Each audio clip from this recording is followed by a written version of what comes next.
I did a video on the safeties of the Mossbergs.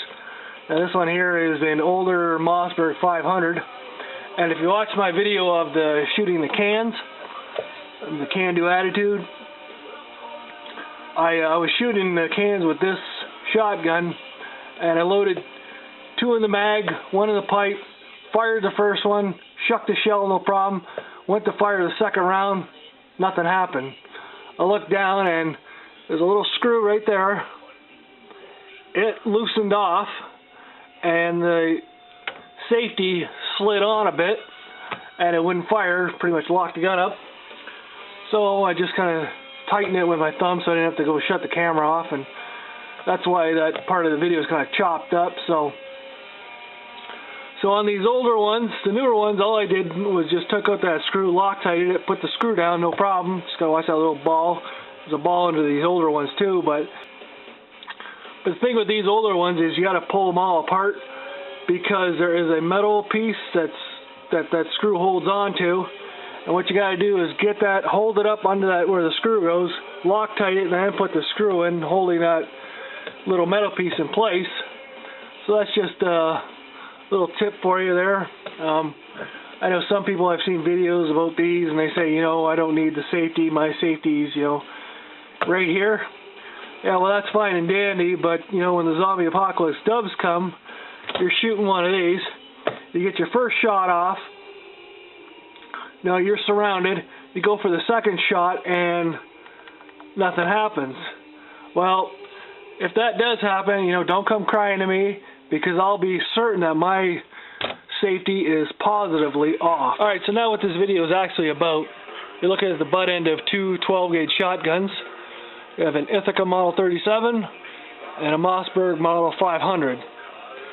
Now, I was shooting both of these, just shooting some backyard clays, and I'd shoot one, put it down, grab the other one, load it, shoot it, back and forth, and what I noticed was that the Ithaca kicked like a mule. And I didn't really look at the butt pad or anything, recoil pad. When I got the gun, I just made sure, you know, it was mechanically sound and just started shooting it. And what I found is it's really soft. I figured it'd be all dried out and hard, but it's really soft, which is kind of surprising. But yeah, I think kicked like a mule. Mossberg's not bad. I know it's got this ugly slip-on pad, and that's the way it came. But let's go over the tail of the tape. Now they're both 12 gauge, like I said, both 30-inch fixed full chokes. The Mossberg weighs in at 7 pounds 7 ounces. The Ithaca comes in the way it sits at 6 pounds 8 ounces. Now, I already know these are not target guns. These aren't the trap versions of these two guns. They did come out with trap versions of the Ithaca Model 37.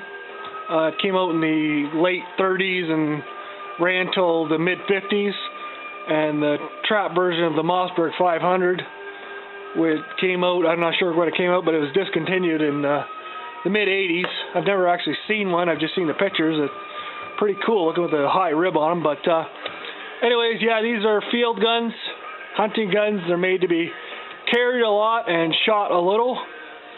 So with that being said, I decided to do something about the recoil and went out to my local Canadian Tire and picked up one of these here.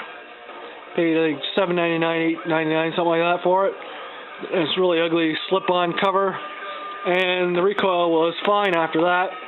But like I said, that's really ugly. And like I already said, this one already came on it, and the reason I leave it on this is 2 reasons, but the main reason is that with that on there, it gives me the right length of pull. And if for anybody who doesn't know what that is, it's the measurement from the center of the trigger to the end of the butt. And what you want is, when you get your proper gun mount, you know, which you got to make sure it's constant, get your proper gun mount. What you want when you got your head on your cheek weld is from your knuckle on your thumb to the tip of your nose, you want roughly 2 finger widths. Some people say 1 inch, 2 finger, 2.5 fingers, but that'll give you the right length of pull. So with this on there, that gave me the right length of pull for this particular shotgun. And so, let me get this one out of the way because we're done talking about it for now. So, I sure as hell don't want to leave this on here because like I said, it's ugly. It does the job, but it is ugly. So what I got for Christmas is this here, the Kickies recoil pad. Now this one is supposed to be pre-fit. I haven't tried it on here yet. It's nice and thick, so hopefully it'll keep the same length of pull that I have now. You ever seen these before? They got a whole list here of what guns, which ones these will fit. This one's made to fit, like I said, the Ithaca Model 37. It also will fit that Mossberg, and I would have gotten two, but they only have one. They only have the one. So I want to find out if the comparison between the $7, $8 recoil pad and a $50 recoil pad. So I'm going to shoot them with both the way it came. Then I'm going to put this one on, use the same loads.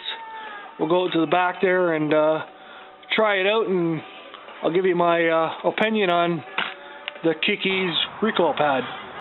So the ammo I'm going to be using is this Winchester Universal 7.5 and this Federal Field and Range 7.5.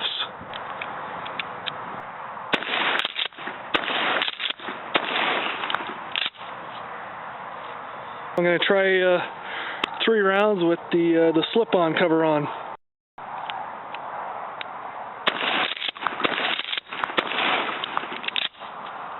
Okay, there's the butt end with the Kickies recoil pad on it. I'll give you a better look at it, a close-up view when I get it back into the shop there.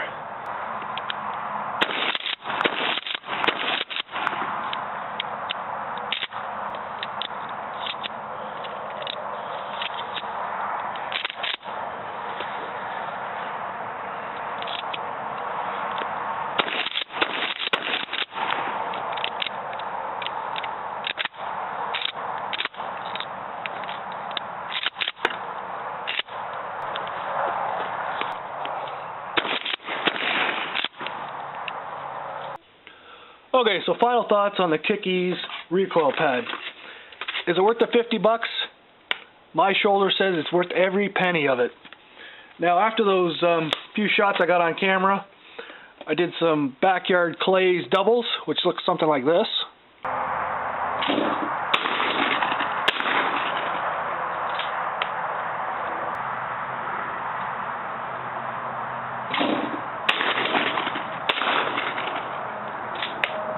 So what I was shooting there was these Federal Field and Range number 8s at 1,200 feet per second.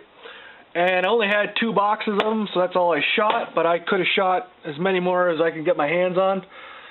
No effects, no sore shoulder. I could have just kept going all day. But now let's look at the fit and finish. Now, if you want to nitpick, this one for this stock is just a little bit narrow. I mean, just minimal. But that all depends on your area. The stock will swell and shrink with moisture. So, I mean, that's no big deal. And like I said, this is a pre-fit. And when I looked on the chart here, it fits 7 other models, and they're all shotguns. They're rifles, too.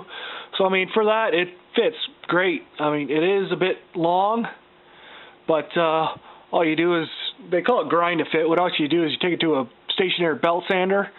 And there's a video on YouTube if you do a search on it. I'll see if I can leave the link on it. And all you do is just tape your stock, or have somebody do it, and just grind that on the sander to fit. Other than that, it's fine. I mean, the slip-on cover, if that's all you can get till you can get one of these, it works all right. But this thing worked beautifully, worth every penny. Thanks for watching, and we'll see you on the flip side.